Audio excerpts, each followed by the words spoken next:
ముఖ్యమంత్రి గారు నిన్న ప్రెస్ మీట్ పెట్టి ఒక గంట స్పీచ్ దంచారు. మంత్రులందరూ కూడా దంచారు అనుకోండి, అది వేరే విషయం.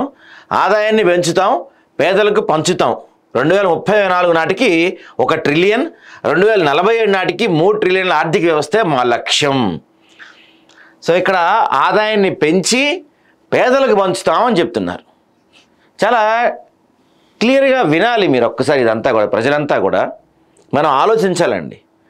ఆదాయాన్ని పెంచి పేదలకు పంచుతాం అంటున్నారు. ఆదాయం ఎక్కడి నుంచి పెంచుతున్నారు మీరు? మీకు ఒక ఆర్టికల్ చూపిస్తాను నేను. ఎందులో వచ్చినది? ఆంధ్రజ్యోతిలో వచ్చినట్టుంది. ఇది 71,550 కోట్లు 2 ఏళ్లలో మద్యం విక్రయాలండి.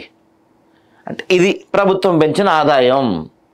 2 ఏళ్లలో తెలంగాణ ప్రభుత్వం పెంచిన ఆదాయం ఏందయ్యా అంటే ఇది 71,550 కోట్లు మనోళ్ళు మద్యం విక్రయాలు చేశారు. సో ఈ మద్యం విక్రయాల డబ్బులు తీసుకొచ్చి పేదోళ్ళకి పంచుతా అంటున్నాడు సారు. ఇక్కడ మనం క్లియర్గా గమనించాల్సిన అంశం ఏంటంటే, మద్యం ఎక్కువ తాగేది మిడిల్ క్లాస్ వాళ్ళు, పేదోళ్ళు. సరే బలిసిన వాళ్ళు కూడా తాగుతారు అనుకోండి. బలిసిన వాళ్ళు కొంచెం ఇవి తాగుతారు కదా, వాటిని ఏమంటారు, ఈ ఫారిన్ బ్రాండ్స్ ఏవో ఉంటాయి కదా, అవి తాగుతారు. సో వీళ్ళే కదా ఎక్కువ, మిడిల్ క్లాస్ వాళ్ళే కదా.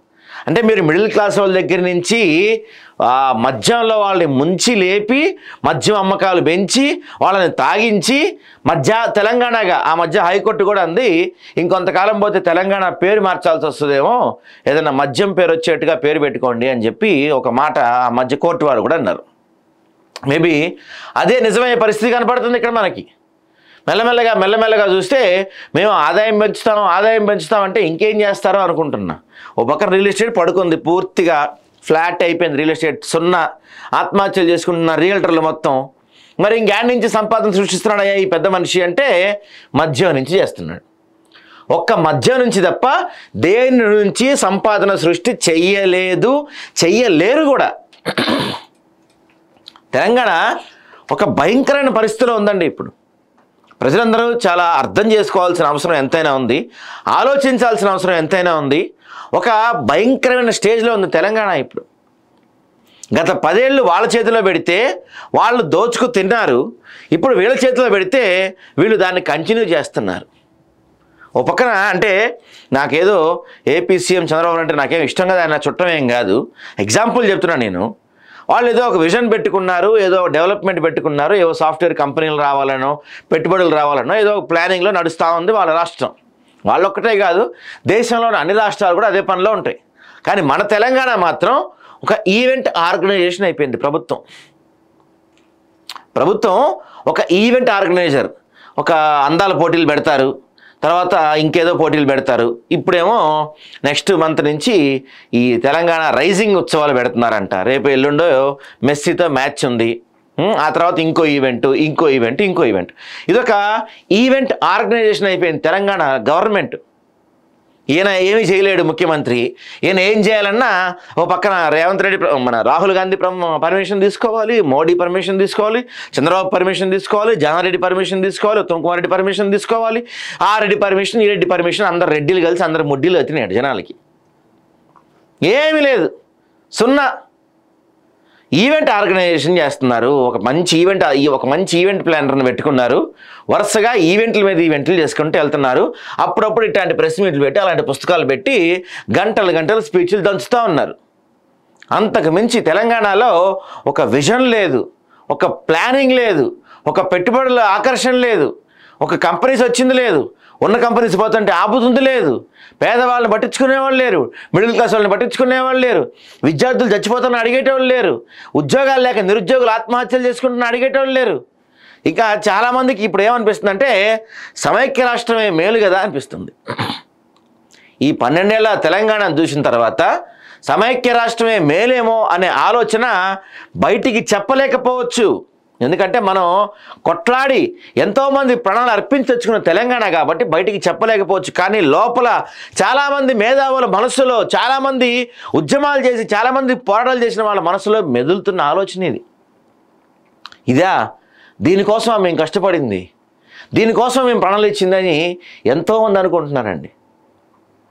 ఒక ఈవెంట్ ఆర్గనైజేషన్ లాగా ఈవెంట్ల మీద ఈవెంట్లు చేసుకుంటా పోతున్నారు తప్ప గవర్నమెంట్ చేస్తుందేమీ లేదు, చేసిందేమీ లేదు, చేయబోయేది ఏమీ లేదు. రాసి పెట్టుకోండి. మద్యం అమ్మకాలు పెంచుతారు, అప్పులు చేస్తారు.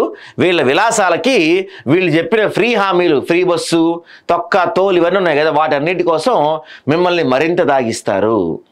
గ్రామానికి ఒక బెల్ట్ షాపులు కాదు, ఇప్పుడు 2 రోజులు పోతే గల్లీకో బెల్ట్ షాప్ పెట్టినా ఆశ్చర్యపోనవసరం గవర్నమెంట్.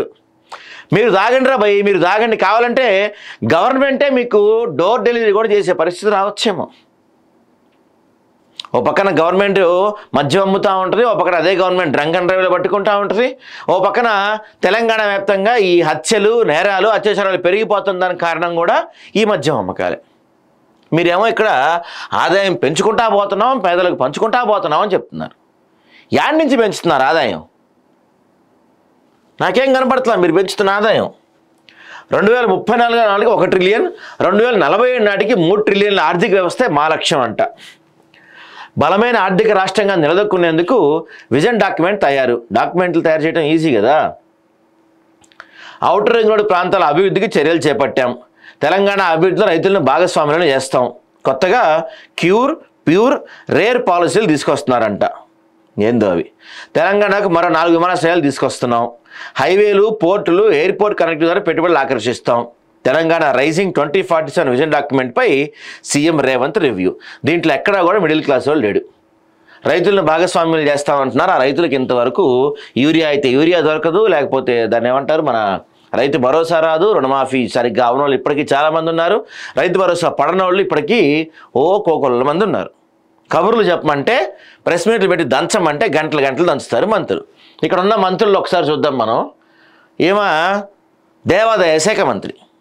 దేవాదాయాల్లో అత్యంత దారుణమైన పరిస్థితులు ఉన్నాయి. మామూలు దారుణమైన పరిస్థితులు లేవు, ఎక్కడికక్కడ దోపిడీలే జరుగుతూ ఉన్నాయి. ఈయన రెవెన్యూ శాఖ మంత్రి. ఈయన చక్కగా భూభారతిని, ధరణి తర్వాత భూభారతిని ఈయన సెటిల్ చేసుకున్నాడు. హ్యాపీగా దాన్ని ఏమంటారు, మొత్తం భూములు మొత్తం ఆక్రమించుకున్నాడు. హ్యాపీగా పంట పండింది ఇప్పుడు మనోడికి, పొంగులేటికి మంచి పోస్ట్ తెచ్చుకున్నాడు. భూముల మీద మొత్తం తెలంగాణలో ఆ బీఆర్ఎస్ వాళ్ళు మొత్తం భూములంతటిని గ్యాంగ్ రేప్ చేసి పడేస్తే దీన్ని అనికంచెలు చేస్తున్నాడు ఈ పెద్ద మనిషి శ్రీధర్ బాబు. ఈయనైతే ఐటీ శాఖ మంత్రి. ఇంతవరకు మరి ఈయన వచ్చిన తర్వాత తెలంగాణకి ఎన్ని ఐటీ కంపెనీలు వచ్చినాయో, ఎన్ని సదస్సుల్లో పాల్గొన్నారో అనేది ఎవరికైనా తెలిస్తే నాకు చెప్పండి, కొంచెం నాకైతే తెలియదు. ఈయన బట్టి డిప్యూటీ సీఎం, ఇంకా చాలా పోస్టులు ఉన్నాయి అనుకోండి ఆయనకి, డిప్యూటీ సీఎం. కానీ ఈ పెద్ద మనిషి ఓపెన్గానే 20% 30% అని చెప్పి మాట్లాడుతున్నారు. డిప్యూటీ సీఎం శాఖలో బట్టి విక్రమార్క దగ్గర 20% 30% కమిషన్ అని చెప్పి ఓపెన్గా డిస్కషన్ జరుగుతుంది. 5 లక్షలు 10 లక్షల బిల్లుకు కూడా సార్ పెద్ద ఎత్తున వసూలు చేస్తున్నారు. నేను వాళ్ళ కొడుకు పెళ్లి చూశాంగా, ప్రగతి భవన్లో చేశారు కొడుకు పెళ్లి. ప్రగతి భవన్ ఏంటిదండి? ప్రగతి భవన్ దేనికి పెట్టారండి? అది జ్యోతిరావు బాబు పూలే అనే పేరు మార్చారు కదా వీళ్ళు. దాన్ని దేనికోసం పెట్టారు? మీ పిల్లలు పెళ్ళిళ్ళు చేసుకోనికా? సామాన్యులకు లోపలికి ఎంట్రీ కూడా ఉండదు. అప్పుడు మీరు ఏం చెప్పారు? ఇది సామాన్యులకి పెట్టేస్తాము, దీన్ని అజ్జేస్తాం, దీన్ని ఇజ్జేస్తాం అని చెప్పి కబుర్లు చెప్పారు. ఇప్పుడు సామాన్యులు ఎంతమంది ప్రగతి భవన్ లోపలికి వెళ్ళారు? మీరు ప్రజావాణి పెట్టింది రోడ్ల మీద నుంచో పెడతారు. ప్రజావాణి పెట్టి రోడ్ల పైన నుంచో పెడతారు. మీరు ఎంతమంది ఇప్పటివరకు లోపలికి వెళ్ళారండి ప్రగతి భవన్లోకి? నేనైతే వెళ్ళా ఇంతవరకు. ఎల్లుండి ఎవరు ఉంటే కామెంట్ చేయండి. కబుర్లు చెప్పారు, మేము దీన్ని అజ్జేస్తాం, దీన్ని ఇజ్జేస్తాం, పొడుస్తాం, చింపుతాం అని. మీ పిల్లల పెళ్ళిళ్ళు అంగరంగ వైభవంగా చేసుకుంటూ ఎంజాయ్ చేస్తున్నారు మీరు వాటిల్లో. ఈయన గురించి ఎంత తక్కువ చెప్పుకుంటే అంత మంచిది. ముఖ్యమంత్రి వీళ్ళందరూ కూడా అంతే, ఎవరి శాఖల వాళ్ళు. ఇప్పుడు ఈయన ఉన్నాడు ఆరోగ్య శాఖ మంత్రి. ఆరోగ్య శాఖ మంత్రిలో ఈయన అసలు అబ్బో, తెలంగాణలో you name any hospital, private కావచ్చు, గవర్నమెంట్ కావచ్చు, ఏ హాస్పిటల్ పేరైనా చెప్పండి, ఉన్న పళంగా బోధం.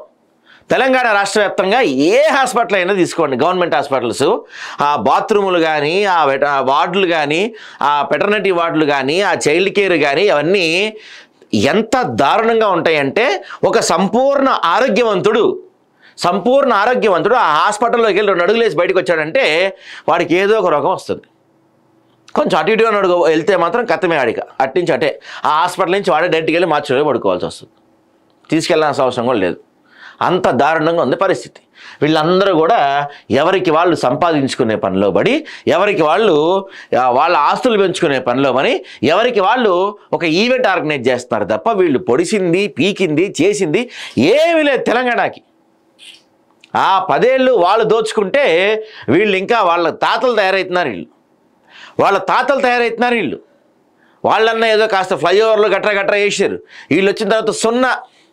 రేపు ముఖ్యమంత్రి ఇంకా ఫుట్బాల్ మ్యాచ్ ఆడుతుండంట. ఫుట్బాల్ మ్యాచ్ జనాలతో ఆల్రెడీ ఆడుతున్నారు కదా, ఇంకెందుకు సారు? తెలంగాణని 3 ముక్కలు చేయబోతున్నారంటండి. క్యూరు, ప్యూరు, రేర్ అంట. ఈ 3 ముక్కలు చేస్తారంట. అంటే 3గా విభజిస్తారంట తెలంగాణని. ఆ 3గా విభజించి బలమైన ఆర్థిక రాష్ట్రంగా నిలదొక్కుకోవడానికి, ప్రజలకు ఇచ్చిన ప్రతి మాట, సంక్షేమ పథకాలు అమలు చేయడానికి విజన్ డాక్యుమెంట్ సిద్ధమవుతుంది. దీనికి తెలంగాణ రైజింగ్ విజన్ 2047 అని నామకరణం చేసుకున్నారట. దేనికో మరది 3గా విభజిస్తున్నారంట. అదేంటంటే రాష్ట్రాన్ని కోర్ అర్బన్ రీజన్ ఎకానమీ అంటే CURE, peri urban region economy అంటే PURE, rural agriculture regional economy అంటే రేర్గా వీళ్ళు డెవలప్ చేయబోతున్నారంట. ఇది తెలంగాణ కొత్త ముఖ చిత్రం అని చెప్పినారు ముఖ్యమంత్రి గారు. ఈ 3 రకాల ప్రణాళికలను క్రోడించి తెలంగాణ రైజింగ్ విజన్ 2047 డాక్యుమెంట్ తీసుకొస్తున్నారంట. ఇందులో ఈ 3టికి సంబంధించి ఏమేం చేయబోతున్నాం సవివరంగా పొందుపరుస్తామని చెప్పారు. Vision document Telangana rising global సమ్మిట్పై సచివాలయంలో ఆదివారం ఆయన సమీక్ష సమావేశం నిర్వహించారు. అనంతరం డిప్యూటీ సీఎం బట్టి విక్రమార్క మంత్రులతో కలిసి ఒక స్పీచ్ ఇచ్చారు. యువత, మహిళలు, రైతులు, వివిధ సామాజిక వర్గాల ప్రజలందరూ దృష్టిలో పెట్టుకొని అభివృద్ధి ప్రణాళిక రూపొందిస్తారటండి. వామ్మో, యువత అంట, రైతులంట, పేపర్ మొత్తం ఉంది ఇది. ఇదిగో ఈయన మాట్లాడింది ఈయన మొత్తం రాశారు, బట్టి విక్రమార్క మాట్లాడింది రాశారు, మొత్తం పేపర్ మొత్తం నింపారు. ఏమన్నా ఉందా? విషయం ఏమన్నా ఉందా? పనికొచ్చేది ఏమన్నా ఉందా? ప్రజలకి ఏమైనా ఉపయోగపడేది ఉందా? ఇందులో ప్రణాళికాబద్ధమైన అభివృద్ధి సాధించాలంటే పారదర్శకమైన పాలసీలు ఉండాలి. ఒకవేళ పాలసీలు బలహీనపడితే పెట్టుబడులకు రక్షణ లేకపోవటమే కాకుండా రాష్ట్ర భవిష్యత్తు కూడా నష్టదాయంగా తయారవుతుంది. అందుకే ఈ విజన్ డాక్యుమెంట్లో ప్రపంచ స్థాయిలో పేరెంట్గా ప్రముఖులను కూడా భాగస్వామ్యం చేస్తున్నాం. ఐఎస్బి, నీతి ఆయోగ్ వంటి సంస్థల సహకారం కూడా తీసుకుంటానంట. మరి ఏమన్నా జనానికి పనికి వచ్చేది? వీళ్ళు నవ్వుకుంటున్నారు చూడండి. వీళ్ళే జనాల్ని మళ్ళీ పిచ్చోళ్ళని చేశాం కదా మనం. స్థానిక సంస్థల్లో బీసీలకి 42% ఇవ్వకుండా భలే పిచ్చోళ్ళని చేశాము. ఆ జనం ఇప్పుడు ఈ సర్పంచ్ ఎన్నికలు, పార్లమెంట్ నడుస్తుంది కదా, పార్లమెంట్లో బిల్లు ఎందుకు పెట్టాలని అడుగుతారు కదా, అలా అడగకుండా మనం ఈ రైజింగ్ 2047 ఒక ఈవెంట్ స్టార్ట్ చేశాము. వారోత్సవాలు, తెలంగాణ వారోత్సవాలు ఏదో పెట్టారు కదా, అవి పెట్టి ఒక 10 రోజులు చేసాము. సో రేపు మెస్సీతో ఒక మ్యాచ్, ఇవన్నీ పెట్టి జనాలను డైవర్ట్ చేసి భలే పిచ్చోళ్ళని చేశాం కదా అని నవ్వుకుంటున్నారు అందరూ. అందుకే నవ్వుకుంటున్నారు వీళ్ళంతా. ఇప్పుడు మనం ఈ ఈవెంట్ అన్ని పెట్టి వాళ్ళు రైతు భరోసా గురించి అడగరు, యూరియా గురించి అడగరు, బస్సుల్లో కొట్టుకుంటున్నా అడగరు, హాస్పిటల్స్లో ఫెసిలిటీస్ బాగోపోయినా అడగరు, ఎడ్యుకేషన్ చండాలంగా ఉన్న అడగరు, రోడ్లు బాగోపోయినా అడగరు, స్థానిక సంస్థల్లో కావచ్చు మిగతా వాటిలో బీసీలకి 40% రిజర్వేషన్లు ఎందుకు ఇవ్వలేకపోయారని అడగరు, స్థానిక సంస్థల్లో కిడ్నాపులు చేసి బీసీలను ఉచ్చదాగిస్తున్నా అడగరు. అడగకుండా మనం డైవర్ట్ చేసేయచ్చు. ఇవన్నీ భలే డైవర్ట్ చేసారు అబ్బాయి అని చెప్పి నవ్వుకుంటున్నారు వీళ్ళంతా. జనాల చెవుల్లో మంచిగా పూలు పెట్టాం, వాళ్ళని పిచ్చోళ్ళని చేసాం, హ్యాపీగా ఇంకో 3 ఏళ్ళు మనం దోచుకోవచ్చు, మీకింత అంత మనం పంచుకోవచ్చు అని చెప్పి నలుగురు చక్కగా మాట్లాడుకుంటున్నారు ఇక్కడ. అదే కనిపిస్తుంది నాకైతే ఈ ఫోటో చూస్తుంటే. మీరు కూడా కామెంట్ చేయండి ఈ ఫోటోకి ఏమన్నా.